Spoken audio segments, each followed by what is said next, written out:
Hey guys, Adam Janarella here.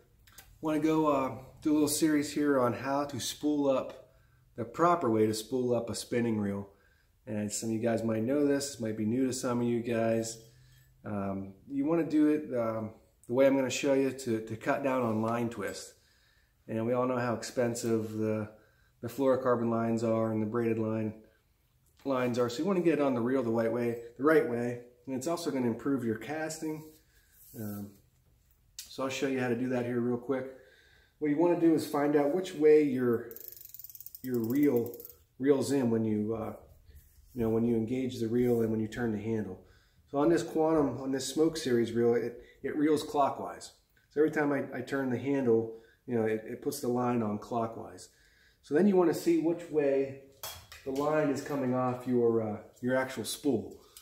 And here I have some Seaguar and Vizex in the 8-pound test. And I'm going to use this for my leader. I'm going to make about an 8 to 10 foot leader.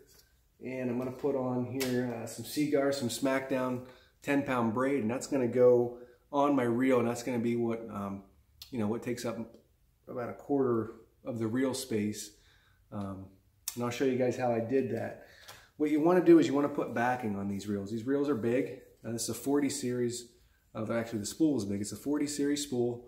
And you don't want to put all of your good line, your expensive line, on the whole reel. It's just be very inefficient. So what I do here is I put some backing on here. I call it backing. It's just monofilament line. It's Seaguar. It's their Senshi. It's called monofilament. I think it's 10 or 15 pound. Whatever I had laying around. It's cheap. So I put 200 yards on there, and I still have a little bit left here on my spool, if you can see that. And what I want to do is I'm going to fill that up with my braided line, and then I'm going to put about an 8 to 10 foot leader on with just some straight fluorocarbon. And that's the reason I use the Seaguar braid on there, is you get a lot more sensitivity. It's amazing the difference between the fluorocarbon and the braided line. I mean, I started doing it probably 2 or 3 years ago. I really wasn't a big believer in it. But you really, when you have a tungsten weight on there, you really, it sends the bottom contour, whatever you're fishing, rocks or mud or sand or whatever, you can feel it really sends it right through that graphite rod here. And you can feel what you're fishing. You can detect the bite a little earlier. I really like it. Downside to it is, you do have two lines meeting together, and there is a chance, that the knot could come apart. I tie a blood knot. A lot of guys tie a modified Albright or an Albright knot. I just like tying the blood knot. That's what I use. And that knot is going through your guide, so you just got to be aware of that. But I think a lot of you guys would like that setup, and I'll show you how to do that right now. So what I usually do is I just get a little line come off. I just get your line rigged up here, get it right. Put on a nice bit there. Then you want to tie this line off your spool, the backing, to your braided line, to your Seaguar Smackdown. And you can do an overhand knot. I'll do a little blood knot here too, but I'll only do a couple wraps on it so you don't have a real big knot sitting in there. This isn't going to have any tension on it. You're not going to use this as your when you set the hook. This isn't going to be, at least we hope not, this isn't going to be dealing with any weight, so it really doesn't matter which type of knot you would tie. And then when you have that done, what you do is you find out which way the line comes off your spool. And these Seaguar spools, they all come off, it seems to be counterclockwise.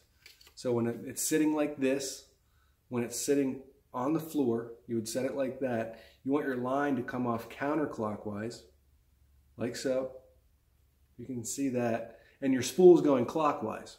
And what that's going to do, that's going to put it on your reel the proper way, and you're not going to get line twist. And you're going to know after about 4 or 5 turns, you're going to get where your line twist is going to be. It's going to be at the tip of the rod, and it's going to try to flip around your rod. And if you have that, go ahead and take the spool, flip it over to this side, the back side, and try it that way. And hopefully it'll correct itself. But that's a real nice tip for putting on line the right way on a spinning reel, not like they do at the stores on that, you know, they kind of use the same machine there for everything. So when you buy a reel there, you don't want to go and have them put line on there for you. You want to take it home, get some good line, get some Seaguar line, some Seaguar monofilament, some braid, and you can get the big spools, which are a little more efficient than these spools. I kind of got it figured out to what I can get. I can do usually 2 or 3 rods usually with a 200-yard spool. You're not gonna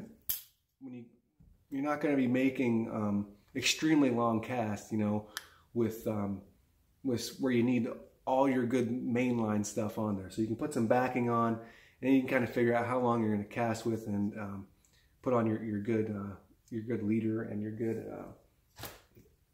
Seaguar Smackdown. So that's it, guys. Try it out at home, see how you like it. Thanks for listening in. I'll catch you later.